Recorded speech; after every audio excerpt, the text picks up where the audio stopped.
Hello once again, family. Kevin Cosmo here with another video aimed at helping you have a healthier, happier life. And today I want to address the question that I often get posed, sometimes it's a challenge, of is there really one diet for everyone?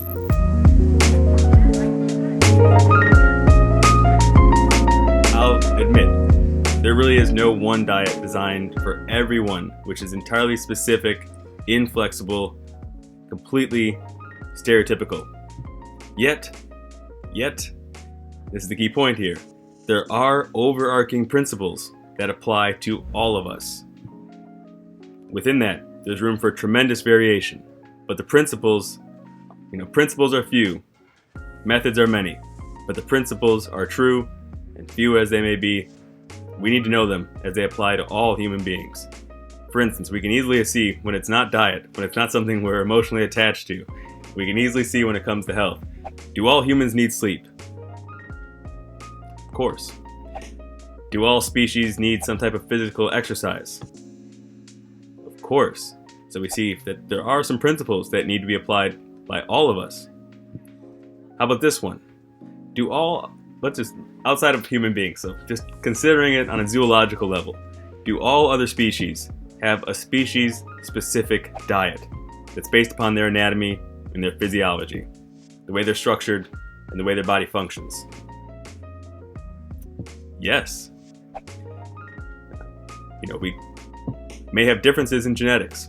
We may have some differences in history, of course. And our health history is not going to be the same. So we're unique in many ways. Our natural predispositions to certain behaviors, to even certain foods. We may have some predispositions. But underneath it all, we're far more alike than we are different. That's important to recognize. I mentioned the species-specific diet because all horses eat grasses. There's no horses that, some horses eat meat and some horses eat grass. Same for lions. We don't have some carnivorous lions and, on the other hand, lions who are choosing to eat fruit. It doesn't exist.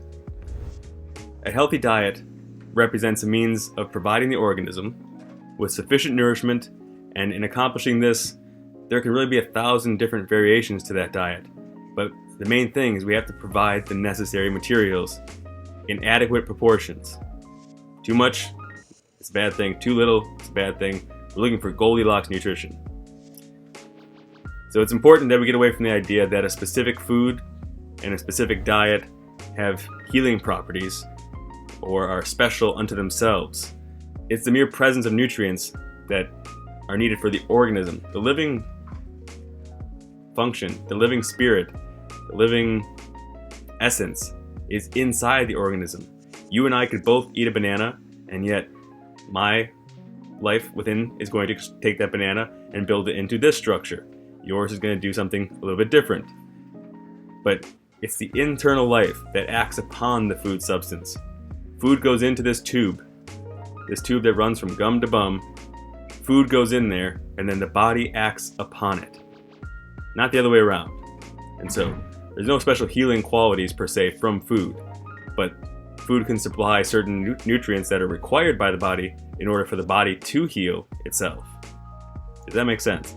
So, we've got to get away from that concept of subscribing certain qualities to food, besides the fact that it supplies nutrients and a substance for the body to live upon. So therefore, it's not really too beneficial for us to analyze various foods and select our diet according to some chart which indicates this food is high in this. You get your vitamin C from this food, and get your vitamin A from that food, and get your magnesium from this food. Playing that endless game of nutrient chasing is not worth it, and it's not the healthiest way to go about dietary choices. Because we oftentimes negate to look at the negative side of certain food qualities. Vitamin A may be high in the flesh food, but then there's all the other corollary negative effects that come from that food as well. In essence, whole food is going to cover what we need in a major way. If I tell you to only eat whole foods, it limits what you can do. It takes a lot of the processed foods out, so we got a lot of negative foods taken out there. If I tell you whole and fresh, And that also would mean raw in many ways. Every other creature on the planet eats their food whole, fresh, and raw. Humans don't have a good chance at taking down a cow or a deer and making a lot of use of it without a whole lot of implementation of tools and tricks, and oftentimes a cook stove as well.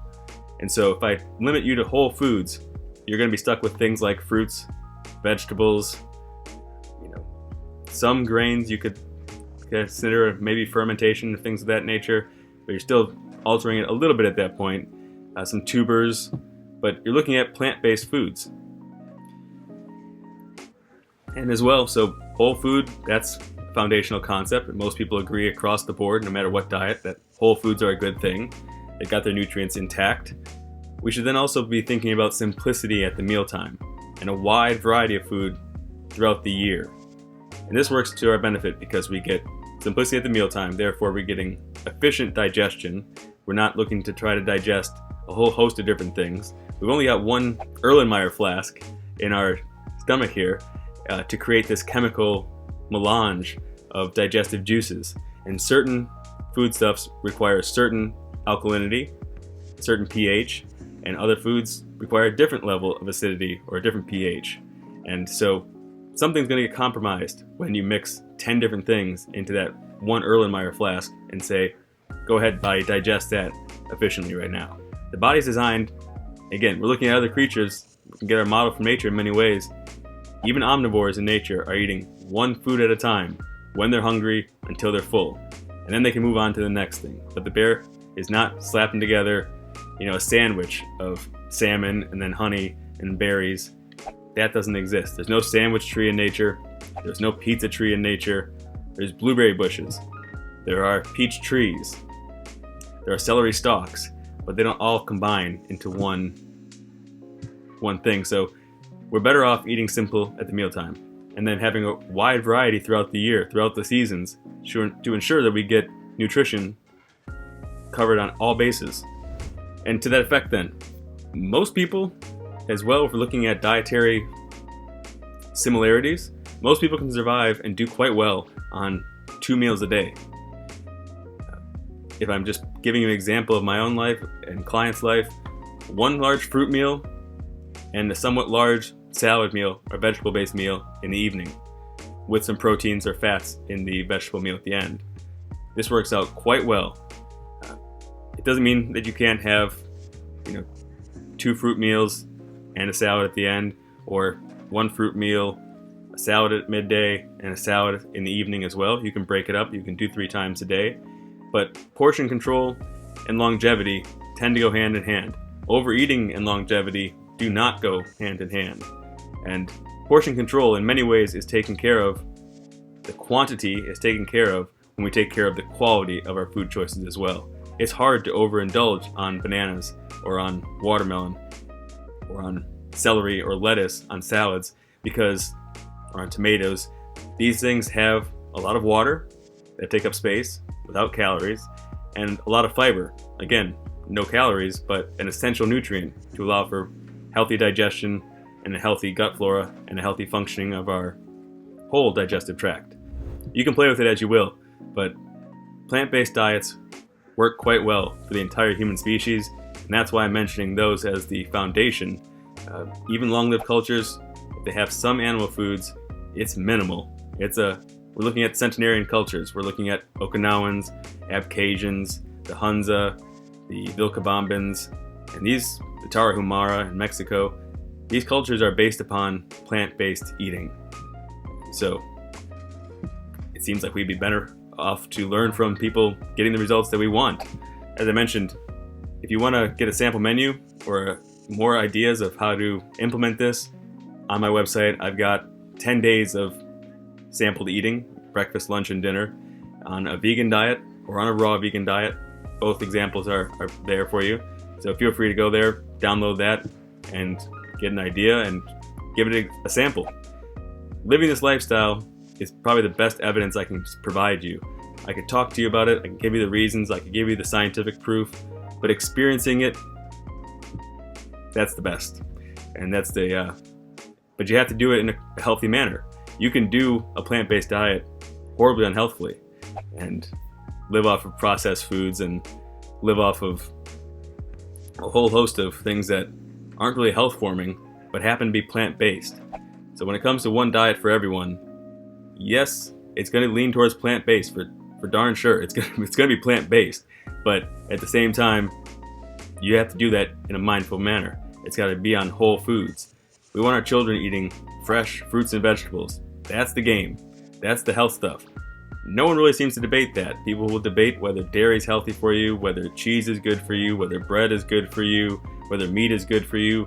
But most people across the board are accepting and thankfully honest about the fact that fruits and vegetables, that's human health food. That's our stuff. So I would advise you to increase the amount, no matter what your dietary choices are, increase the amount of fresh fruits and vegetables that you're eating, increase the amount of whole foods. So people aren't debating on whole foods or fruits and vegetables. Let's make those then the bulk of our diet, and we're going to end up with a very good eating plan. And it'll help us avoid some of the most dangerous and health impairing nutritional habits, which would be things like overeating, eating refined and processed foods, eating foods that have been significantly chemically altered, and excessive consumption of concentrated foods, as well as excessive consumption of flesh-based foods. And to me, the excessive amount would be any. I don't see a need for them in our diet. We're not flesh-based, based upon our physiology, based upon our anatomy. And so if you're interested in adopting a plant-based diet, as I mentioned, get the free recipe books, work on that, experiment with that. If you're getting really interested and want a deep dive and want hand-holding through the process of implementing a plant-based diet and getting your whole health program clicking so you can have the energy and vitality you deserve to have so you can enjoy this life. We don't get another one, at least I haven't experienced another one yet. And so if this is all we've got, I want to make the best of it. I want to help others make the best of it. That's my passion. So if you're interested in that, leave a comment below. I'm starting up a new program where I'm walking people through an 8-week program where we set up your kitchen, set up your diet, set up your fitness program, take a look at your whole health profile and individualize it for you. As I said, using these similarities and finding a way that it's enjoyable for you. That's the most crucial part, is healthy things are enjoyable. If they're not, you're not going to stick to them. And so you need to find, even if you don't go with me, I don't particularly care. If you want to, I'd be happy to have you. But really what I care about is you taking action and moving in the right direction on this and getting these healthy things set up so you can have a healthy, happy life and I'm selfish in this regard. I want to be surrounded by people who are healthy and happy, willing to contribute to the planet, to their society, to their community, to make this world a better place. For you, for me, for my children, for my eventual grandchildren. I want to have a healthy, happy planet, and I'm happy to do that one person at a time. If you're willing to work with me, I'd be happy to work with you. As I said, leave a little comment below. Health is cool. I'll send you some of the details and we can see if it's a good fit. Either way, if you like this video, I appreciate it. Please click that like button. Please subscribe. Click that notification bell so you can see the next videos when they come out. And please share this with whoever you think might get a benefit from it. Until the next video, family, live joyously, live passionately, live healthfully. I wish you a long, healthy life.